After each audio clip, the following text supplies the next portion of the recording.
There we go. Hopefully you can all see that. Right, power skills. I pinched that from Louise Hoskins, actually, our president-elect. I was always doing soft skills, and she said, no, call them power skills. So power skills for the perfect IOSH professional. Perfect, eh? We'll see. We'll see. Okay, hopefully my screen will move on, which it doesn't seem to want to. There we go. Right, this is me. Now, this is sort of relevant because if you look at the bottom line there, soft skills are the key to everything that really I've done through my working life. I've got in the middle there 30 years IOSH experience. Neil was saying 25 plus. I think he might be telling a little white lie actually, because he and I are roughly on the same wavelength and sort of age band. So he might be actually not quite admitting to the 30 years, but I had 25 plus there before, and then when I reviewed this, I thought, crikey, it's actually 30 years. So going back, civil engineers, receptionist, estate agent, property surveyor. I worked in social housing and local authorities for quite a long time, facilities construction, and health and safety became the link through all of those, through property, through managing sites and all sorts of other things. Eventually left all of those to set up my own consultancy and training business. And that was that 30 years experience. IOSH has been a huge, strong thread throughout, and it's really backed me throughout my career. And now branch chair, part of the construction group, the committee there. Mentoring. Now, Alan was talking about mentoring. I get such joy out of mentoring, I really do. You know, it really is a two-way thing. So to back up what Alan was saying, yeah, just go for it as a mentee or a mentor. We do learn from each other. You know, I've learned skills from the younger ones that I've been mentoring as much as I've been able to pass on some stuff. So, you know, it's a real great thing. And the peer review panel as well. I've recently gone on to that peer review panel, and you really do want to get the best out of everybody. And you see those skills coming through, you know, how people communicate. And really, if you're going for your peer review panel, you know, brush up on those soft skills, see where presenting takes you, because you do need to put yourself forward and be believable and come out and looking really competent, which is what we're trying to do. So soft skills, the key through my whole working life. So 40 minutes we've got. Well, we've probably got less than that with questions as well. So what we're going to have a look at is if I can get my, for some reason, my thing isn't moving. Oh, no, it's not moving. Now what happens? Oh. Right. Excuse me if it jumps about a bit. For some reason, my equipment's not moving as well as it should do. So what we're going to look at is developing those all-important soft skills, or the power skills as we call them. How to present yourself. Now, in a virtual world these days, it's much different to in person, so we'll look at that. How to get your message over. Now, we're talking as an IOSH professional going into businesses, and you're talking to the guy with his boiler suit on, and you're talking to the guy with his sharp suit on in the boardroom as well. So you need to be adaptable and to be able to talk to all of those people. Make yourself believable and therefore trusted. Influence, persuade. Sometimes you're telling people, sometimes you're trying to get them on side. So we'll look at that. And this really is a time to reflect for everybody. I think we've got a lot of new people perhaps in the audience who are new to the profession, but we've also clearly got some old hands as well. And I think perhaps the old hands, perhaps we need to just test ourselves a little bit as well and see if we can improve ourselves. As we've heard already, we're always learning. So it's never a bad thing to just take a step back and review things and think what we're doing.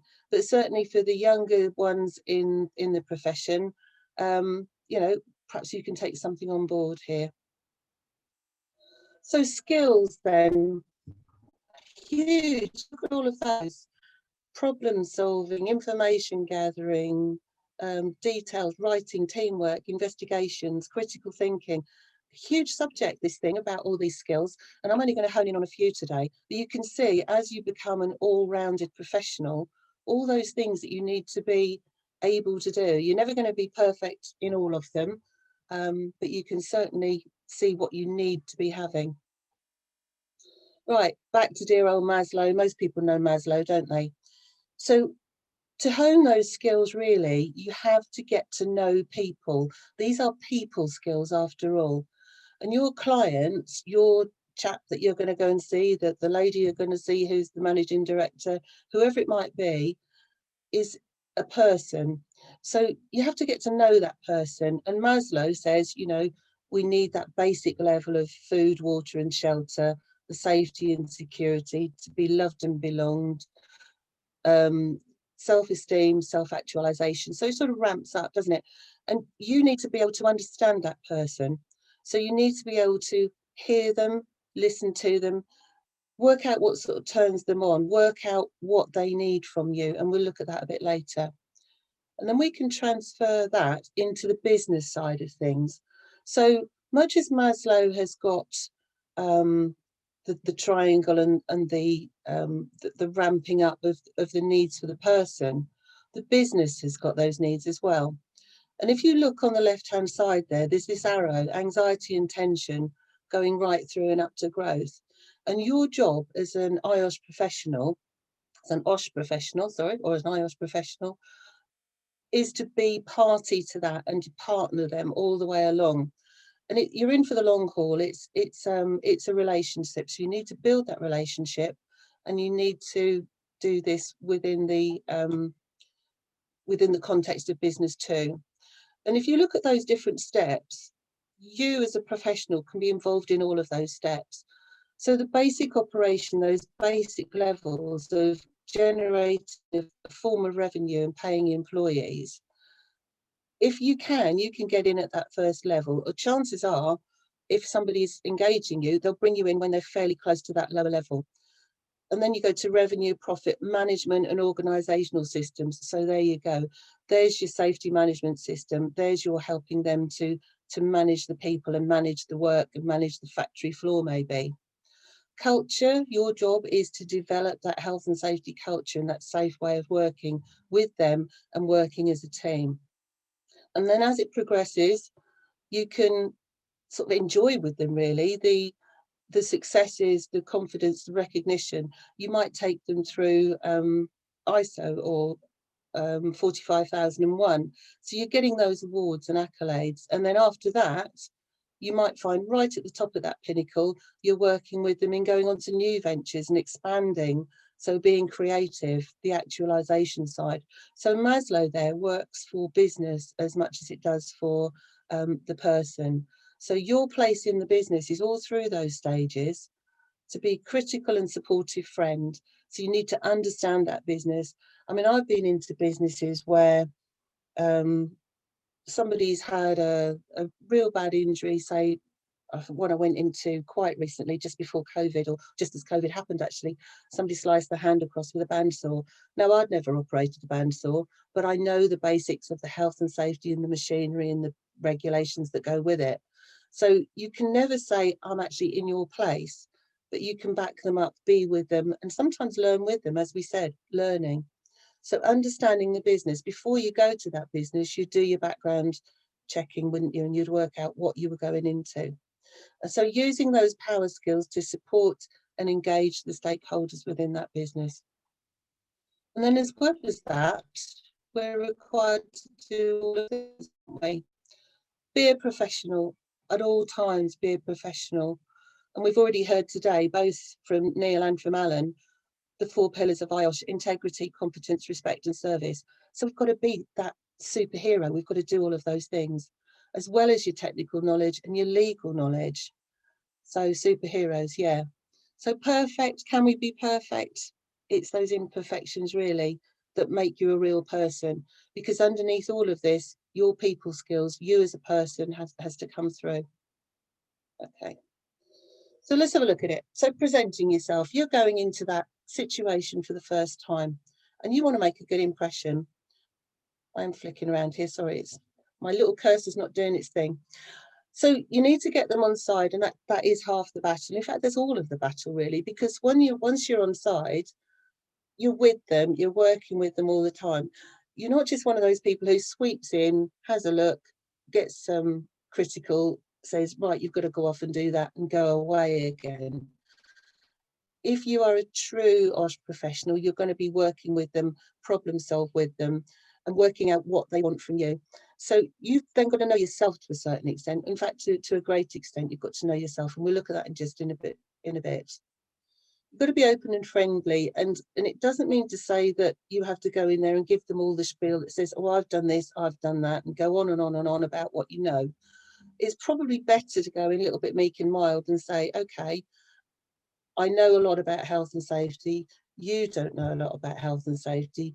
You know a lot about your business. I don't know so much about your business. So let's work together and I can help you out on that and understand what you do. So don't lie, don't embellish what you know, because they'll find you out.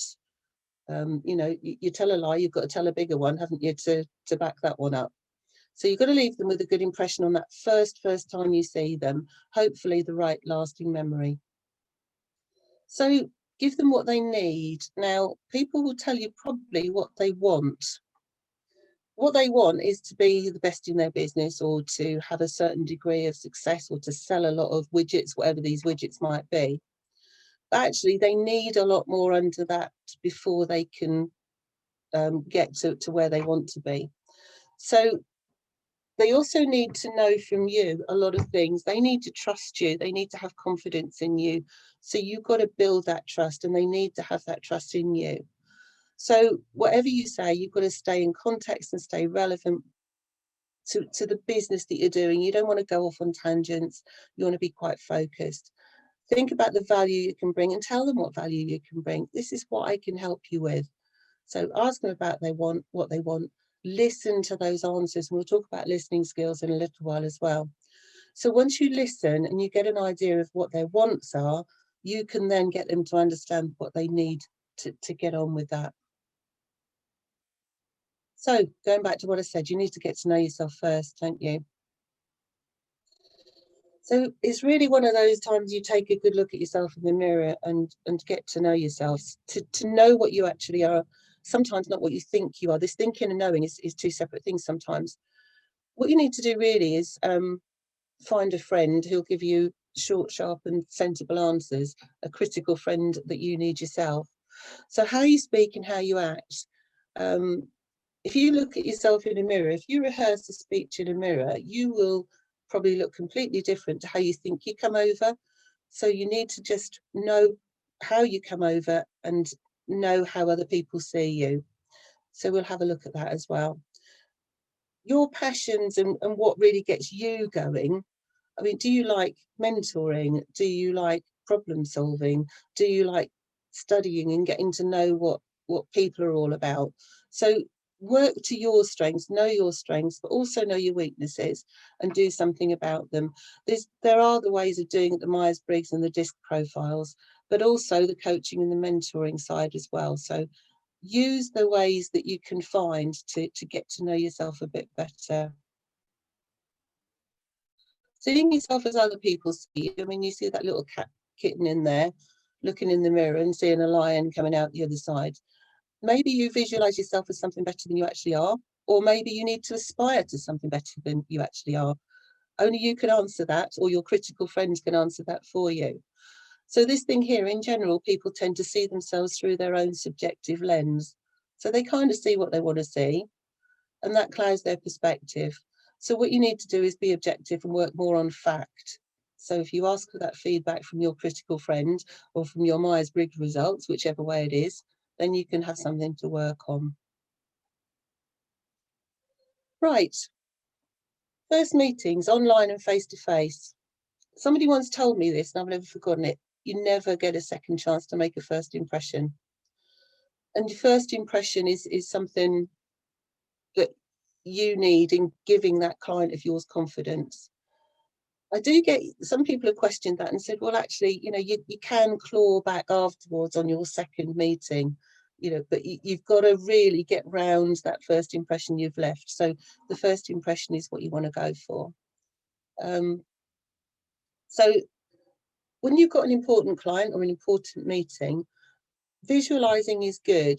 Look in that mirror, see yourself for what you are, visualize a good result. Visualize coming out of there with a a happy face and you've got an ongoing relationship that you've committed to, and you've got that client to commit to on that first face-to-face. So visualize something that is positive. If you go in there feeling a bit like a mouse and shaky, it will come over. So you've got to be a little bit of an actor or an actress sometimes as well. Usual stuff, you know, business stuff, be on time, dress the part, be appropriate, say well groomed, and watch your accessories. I always say watch your accessories because with us girls, we go in there with a big set of high heels and a statement necklace, and actually that's probably not what health and safety people, what people want to see from a health and safety professional. So look at that company culture. If they're a snappy dressing lot, then you go snappy dressed as well. If they're a bit more jeans and t-shirt, I would suggest you perhaps have a jeans and t-shirt but a jacket. So just give yourself a fit to what your client is going to expect from you. And you can look at that, you know, you can look them up on the internet now, can't you? And you can find out. So even virtually, you kind of need to be appropriate to what your client wants. So you need to connect with them. Prepare your words, but don't be a parrot.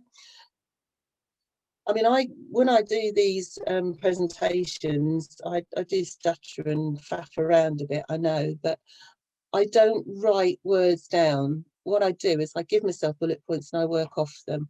If I start thinking I must put that word in, I must put that word in, or I must get that little bit in, then I focus too much on that and I lose the other bits. So you've got to sort of be natural, but prepare those words, but don't be a parrot. Behave like a professional. Yeah, absolutely. And I put the little clown there, you know, be careful with humour. Humour's quite an interesting thing, sometimes absolutely inappropriate, sometimes really funny. But until you get to know your client a bit better, I wouldn't go cracking some jokes or throwing one line away, or give them a throwaway line on the first meeting. I would sort of gauge your way a little bit there. Yeah, it's a bit like mentoring in a way, I suppose. When you get to know people a bit better, you get into a bit of a more of a comfort zone with them.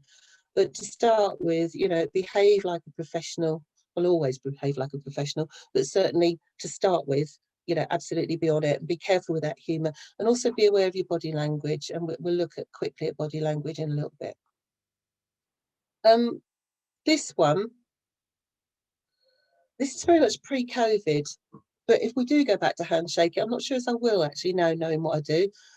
Infection control is a funny old thing, isn't it, when you've been working with COVID, which I'm sure a lot of you have. You know, I mean, coughing, and then hands with someone, and then you go and get a sandwich at lunchtime with the same hand, or somebody's been to the loo. Maybe not. I'm not sure that handshakes are actually in anymore. But if you do go back to handshaking, and something I learned about handshaking, that there's 4 different ones there. You've got what I call the double hander, which is embracing that person with both hands, with one of their hands in yours. That can be quite dominant actually, but it also can be, I'm so grateful. You know, so you just think what message you're giving if you do shake a hand. The dominant one, if you come over the top, it makes you the dominant person. The submissive one, if your hand is receiving and they go over the top, then you're kind of giving in to them, and then you just get the wet fish. The wet fish is just not what you want, is it? I know if you've ever shaken hands with somebody and they go, ugh, like this in the middle, and you think, oh, there's no power attached to them, they're not confident, they're probably a little bit strange even. And certainly when you're a woman in a man's world, which, you know, a lot of construction sites maybe are, if you're going to shake hands, you don't want to be all limp and pathetic about it. You need to be on an even keel and come at them and say, hi, this is me, and I'm even with you. Elbow bumping, this is what we're doing these days now, isn't it? I'm not sure how professional that even looks. If you've seen Boris Johnson do it on the news, for instance, yeah, do it, but you still got to be within 2 meters, haven't you, to do it? So just think about how you greet people. I mean, standing back, nodding your head, hi, how are you, is plenty good enough now, as long as it's done, you know, with your shoulders back and looking proud. Okay, I'm going to ask Natasha here to launch a poll. Now, this is hopefully a little bit of fun for you. So I don't know if you can do that, Natasha, can you? There's some little things here that I just wanted to say yes or no to. And this is about me sitting here at the moment. Now, do you or do you not know that I've got my other half sheepskin slippers on underneath this desk? Who's to say? So I always dress for work when working at home. I only make an effort if there's an online meeting. I only make it, this is number 3, in an online meeting, I dress my upper half only. I'm not saying what you've got or not got on underneath, but you know, I just want to see what people think here. And there is a message behind this, but be honest. So when we're ready and when we think it's done, we'll take that as a result. Perhaps Natasha, you can tell me when it's a result. Of course I can, Angela. We are around 55% at the moment, going up. People are still answering. It's taking them that long to say yes or no to whether they're dressed properly. I don't know. It takes thought. Maybe people are cautious about what answer they give right now. This is totally anonymous. We don't know who you are. Very interesting questions, though. I just did it for a bit of fun, really, but actually there is a message behind it. So 67 have voted, 67, 68%. Here we go. Come on. Just a few more. So I always dress for work when working at home. I mean, that's hoping you do get dressed, but you know what I mean by that. I only make an effort when there's an online meeting. In an online meeting, I dress my upper half only, hoping you've got something on the bottom half. Was there another question? There was another question there as well, wasn't it? Oh yes, this is the one as well. I prefer not to have my camera on in a meeting. So yes, if everyone scrolls down to the 4th question, answers that. Yeah, and then I nearly missed that one as well. Should be so yeah, there are 4 questions. 4 questions. So I prefer not to have my camera on in a meeting is number 4. 75% voted. We've got several abstainers here. We have. I think we're almost there though, Angela. I think you should have a reasonable response. Okay. Now, would you like me to end it? Yeah, that's fine. Do some results. So some results, please. There you go. You should be able to see them. If you want me to, do you want me to share those? Yeah, please, so we can all see them. There you go. That's lovely, thank you. Okay, so I always dress for work when working at home. So 28% are saying yes, 72% are saying no. I always think when I dress for work, I kind of put my professional kit on. So if you go out to visit a client, you kind of dress as you would dress for the work, if you see what I mean. So, you know, you've got your professional kit on. So if you've got something important when working at home, when you're online, I would suggest you actually do make that effort. And this is male, female, it doesn't make any difference. Because you've got this obligation, in effect, to look professional. If you're giving advice to someone and you're there in your Dan Dare t-shirt or your Dennis the Menace t-shirt, what sort of clout do you hold? Just a thought.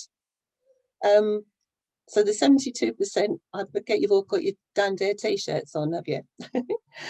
I only make an effort when there's an online meeting. Online meeting, yeah. So a lot of people are being quite honest here and saying, yes, they only make an effort if there's an online meeting. I sometimes think, and even if you're sitting there and you're not on screen and you're writing a report, if you've kind of got decent clothes on and not sitting there in your dressing gown, you kind of have a bit of more of a business edge to you. Certainly that's the way I feel. Other people might say, well, actually, my dressing gown makes me feel comfortable, therefore I'm more comfortable in doing what I'm doing. But just a thought as to how you kind of gear yourself up in the world where we're not actually seeing people as such. This one, I just put it in for a laugh. In an online meeting, I dress my upper half only. Ooh, I wonder if we're all telling the truth there. See, do you know if I've got my other half slippers on underneath the desk or not?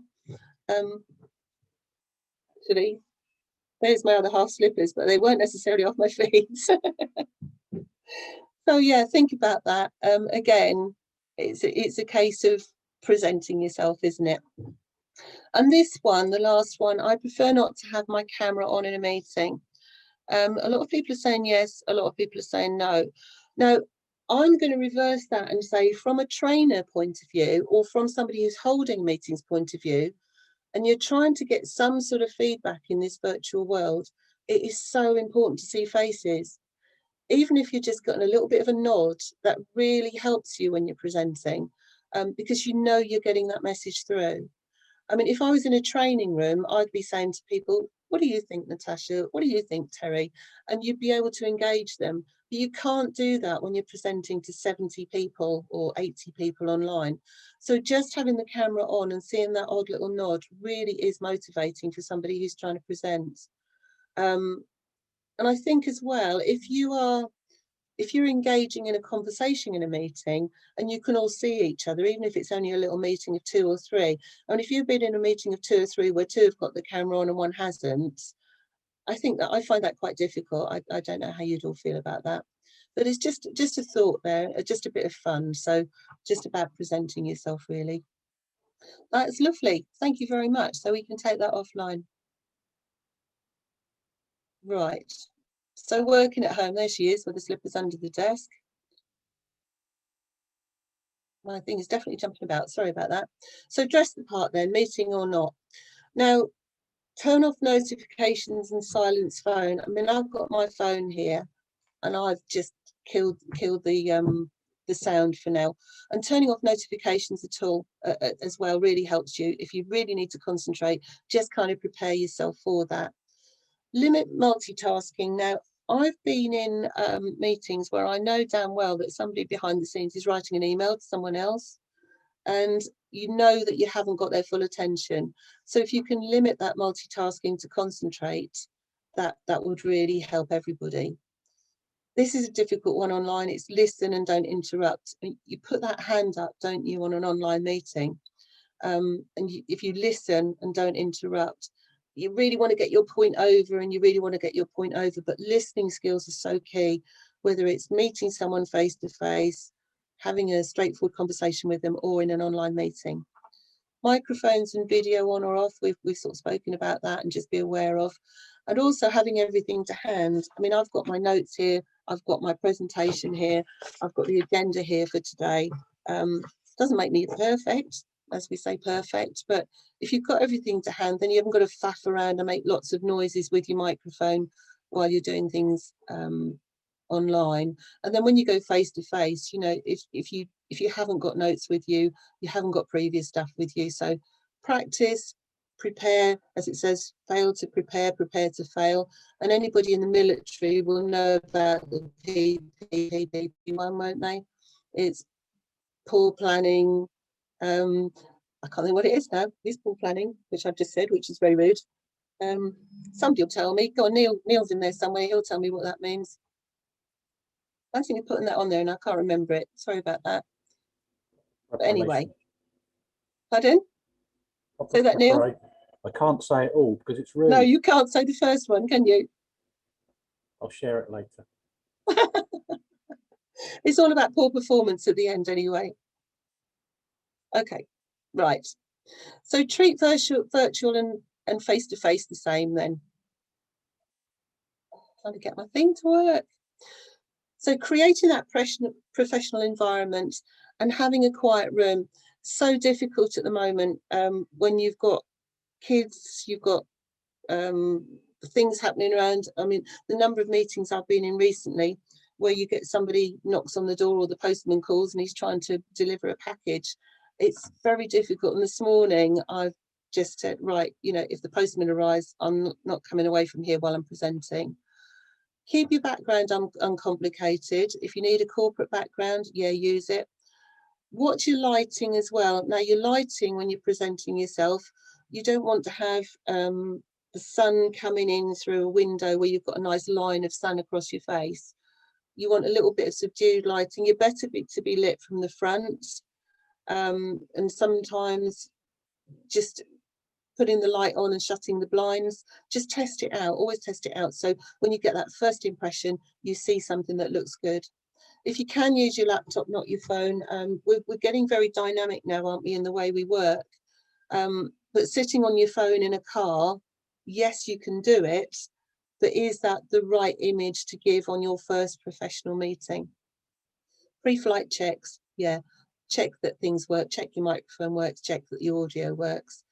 And the best thing to do is look at your camera and have your camera fixed just above your eye level, so you look slightly up towards where your camera is on your laptop. I mean, I'm now reading stuff off the screen, but looking at the camera is the best thing you can do if you can. And if you get a meeting where you've got all these windows down the side, address the camera and just glance at those people down the side of the screen. Although you're only looking 6 or 8 inches across on a screen, it actually looks quite a lot. I mean, if I'm looking now down here, I'm now looking at Natasha in the corner of my screen. If I now look up here, I'm looking at the camera, but actually it's only 6, 8 inches or so. But it does make a difference when you're presenting and when you're trying to talk to people straight. So the other thing here is put the dog away. Yesterday I had a meeting and the cat was the main centre of the focus, actually, and it took the focus right off the meeting. I do have a dog, Natasha has a dog, and I know a lot of other people have dogs, and today I've shut her out. Yeah, when you're doing sort of general work at home, fine, no problem. Social media, again, this is about first impressions, isn't it?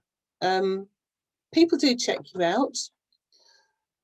I would choose your usernames wisely. I'd have, if you've got a funny one for your normal stuff, have a different one for your business stuff. I mean, in jail and out soon, or intelligent zombie are probably not the best impressions you want to give someone. And people do check you out, so perhaps don't put the last office party on the social media. Just a thought. Nobody looks good, do they? When they've had a few. Communications then between worker and boardroom. Now, I would query if there is any difference. Yes, you have to address things differently, and yes, you'll have different topics to talk to, but you need to work out at any given stage, listen to them and what their perspective is. Now, the director in the boardroom will want to know something a lot different than the guy on the shop floor.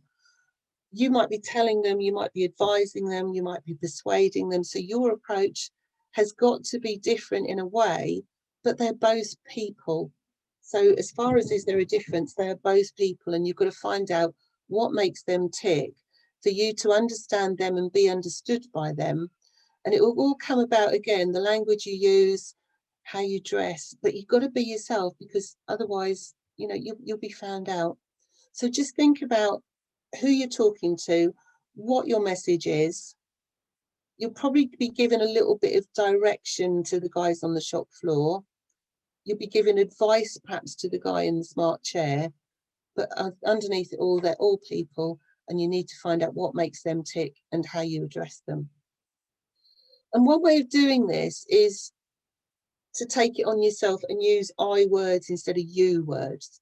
Now, this guy down here is pointing his finger, and if I point the finger at the camera, you know, that's quite accusatory, isn't it? So if I said things like, here it goes again, I would love it if you could do this differently rather than you have to, because as soon as you say you tend to point at them. So I feel that this could work better if, sounds much better is than you're not doing it right. I'm not explaining this very well. Would you like me to say that again? Sounds better than you're not getting it, are you? Would you like me to go over that again? Sounds much better than you're not listening. I'm not sure about that. Let's talk about it rather than saying you're wrong. So do you get what I mean? You're trying to say I, you're taking it on yourself. And when you say I, you tend to put your hands towards yourself. So, oh, I'd love it if you did that, rather than you aren't doing it right.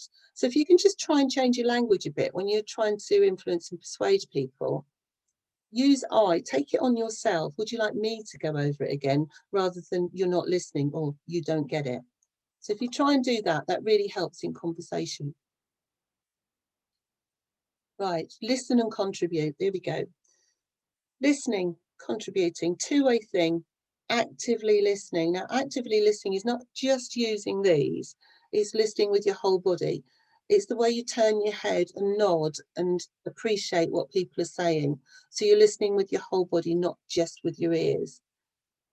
Allowing silences is quite an interesting one, because if somebody, if you're trying to get information out of someone and you ask a question and you follow it with a pause, you'll eventually get something out of someone. Nobody likes the silence. Everybody likes to fill a void.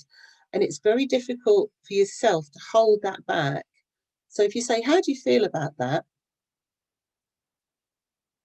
Allow that silence, because that person will eventually feel that they need to say something. So if you're really trying to get an answer out of somebody and you want to hear what they're saying and get their genuine feelings, that silence is a really important thing. So allow a silence, and that works in all sorts of conversations. It doesn't only just work in your professional life.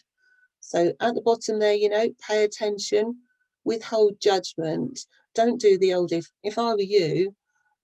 Do the professional thing and say, well, actually, the law says you might be required to, but not if I were you, because if I were you is a bit kind of patronising and judgmental.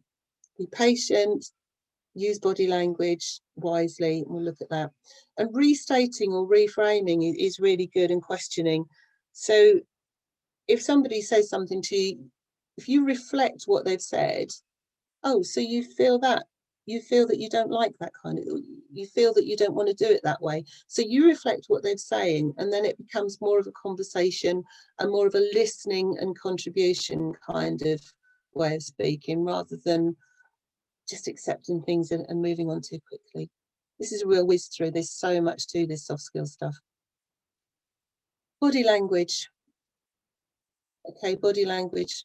Non-verbal communications, NVCs. It's not actually what you say, it's kind of how you are and how your general demeanour is. Because you can say something and your words don't really mean much unless you back them up with your body, with what you're doing. So your posture, how you stand, how you move, your gestures. I mean, I'm speaking to you now online, and I'm sure my hands haven't stopped waving around since I started, but that's just the way I express myself. Eye contact, as we said, most important. Facial expressions.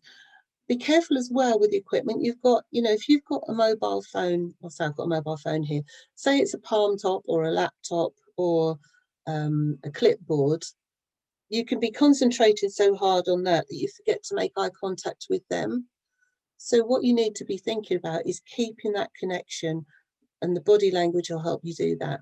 And that can be in meetings, whether you're presenting, having difficult conversations sometimes, general networking, interviews. I mean, I know when I'm on the panel for the peer review interviews, people are sometimes so nervous that although we don't, you know, they don't have notes on their desk, they're shuffling around with their fingers on the desk, or they're shuffling around in the chair.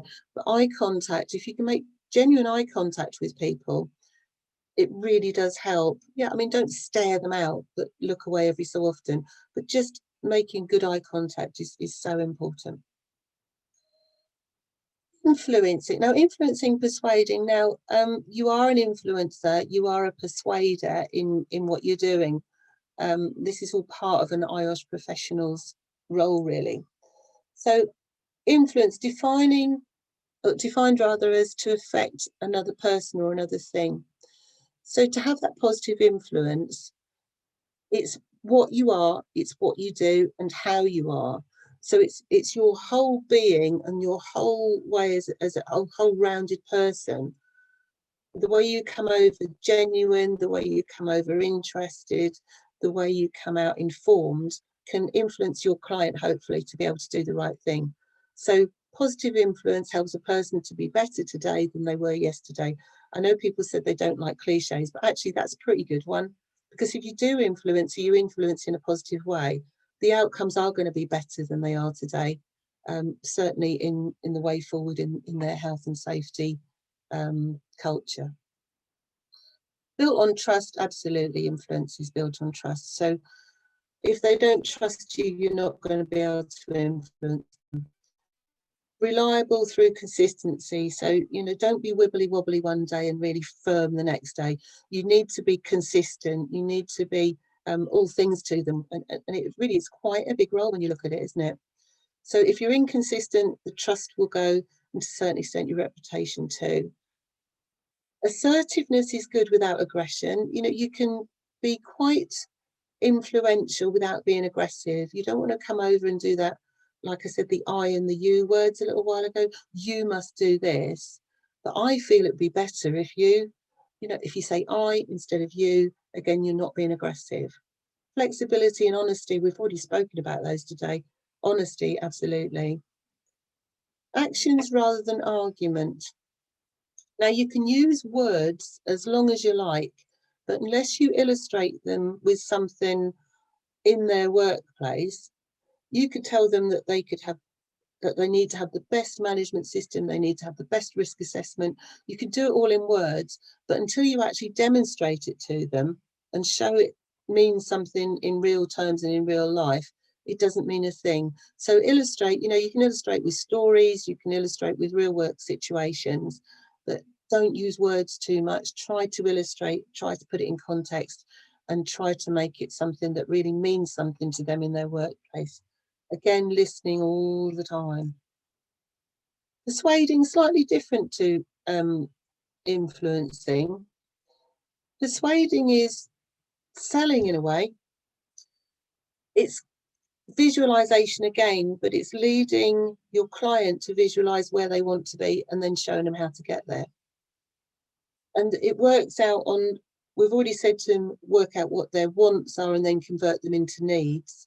So needs are absolutely essential things. Desirables are the wants. So whilst they might like to have, the best business and the fast car that goes with it, the needs are the stepping stones to get there, and they need to, and you need to be able to tell them what they are and to help them through. I feel as I'm going through this so quickly because I could elaborate so much, and face to face, I would love to do it so much easier. So persuading again, enabling them to see, not telling them. You can tell someone to the blue in the face, but you need to get them to understand. So not I will tell you, but I will persuade you. So common grounds and understanding of what motivates them helps. Converting that to their needs. You have to get to adapt to the personality of your clients to get there. So going right back to Maslow, getting to know what makes your client tick will help you to work with them. And then when it comes to, you go away and then you write up your report, persuasion also goes in the writing as well. So when you write your report, you need to give them the position now, give them the position of where they want to be, less accidents, more profitability, happier workforce, all cliches that we know, but that they're the real thing, aren't they?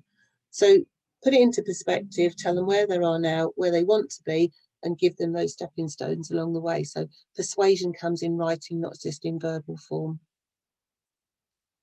So going back to being a critical friend, so back to where you are in that organisation.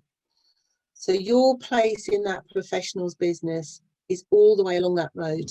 And with those soft skills, you can help them get there. You're in for the long haul, you're building relationships, and you're using those power skills. As I said, I've really glossed through them today, but in depth, you could do them a lot different, and I'm quite happy to do those with anybody who wants me to. So in short, hopefully in our time, I'm not even sure how I'm doing for time, but I know we've got questions probably to come. Hopefully we've looked at how to develop some of those power skills, how to get your message over, to make yourself believable, make yourself trusted. Communications effectively, from finding out what makes that guy in the boiler suit with his spanner in his hand, making sure you know what makes him tick, up to the chief exec in his leather chair, how to influence and persuade, and actually to know how important you are on that person, your client's journey through health and safety, and how important you are and integral to their business. If you can work along with them, if you can work hand in hand with them, get your message over and communicate effectively with them. Just a bit of further reading there. I mean, this is actually this one, there's so much in it for the men as well. So power skills, it's all about from the boardroom to the shop floor and how you can get your message over. So recommend that if anyone wants to read it. And then final thought, we refer to them as power skills because without them, people's technical skills aren't running on all cylinders. So as health and safety professionals, we've got our qualifications, we're working towards our chartership, we've got our IOSH diploma, we've done our open book, whatever we might have done. But if you haven't got the people skills, those power skills that go with it, how are you going to get those messages through to the clients and to the people that you're supporting? So are you a perfect IOSH professional, and what do you need to brush up on? Have a think about that. There we go. Whoops. Did I stop sharing my screen? I did it too soon, but he was going to say any questions. So there you are. Amazing. Thanks, Angela. Do you want to say something, Terry? Yeah, it's I've taken something from that, Angela. Obviously, the Maslow model for business. That's quite incisive. And also about the finger pointing. I always say to people, if you're pointing the finger, there's 3 pointing back to yourself. So be very, very careful. I like that. I like that. Wagging that finger, you've always got 3 fingers pointing back. So certainly have, yeah. Yeah, so just be aware of that. That's something that I picked up on. And obviously, you don't get a second chance. It's like an interview, isn't it, at the end of the day? You know, first impressions count. And there's some lovely comments on the chat function. I'm not too sure if there's any questions. I haven't seen that many at the moment. Perhaps you've covered everything that people are looking for. I never know if it's a good thing to have questions or not. Well, it all depends if you've covered everything. So I'm just quickly looking at the chat function. No, I don't seem to find any. We have just had one come in. Sorry, Terry. We have just had one. It's all right. We have just had one come in. Nicholas is saying, is there some skills training available, as this is something I'd like to develop in myself? Angela. Oh, well, Natasha, you and I both know about that, don't we? Yeah. Yes, we can help do that. But I mean, there's skill sessions online. There's a great one on the internet, actually. It's called Skills You Need. And there's, I mean, if I'm doing a presentation on soft skills, power skills at any stage, I do draw from that. And it's a website called Skills You Need, and it does everything you want: communication skills, people skills, presentation, whatever you like. If you look it in there, Skills You Need is a good starting point, and they do break it down into different things.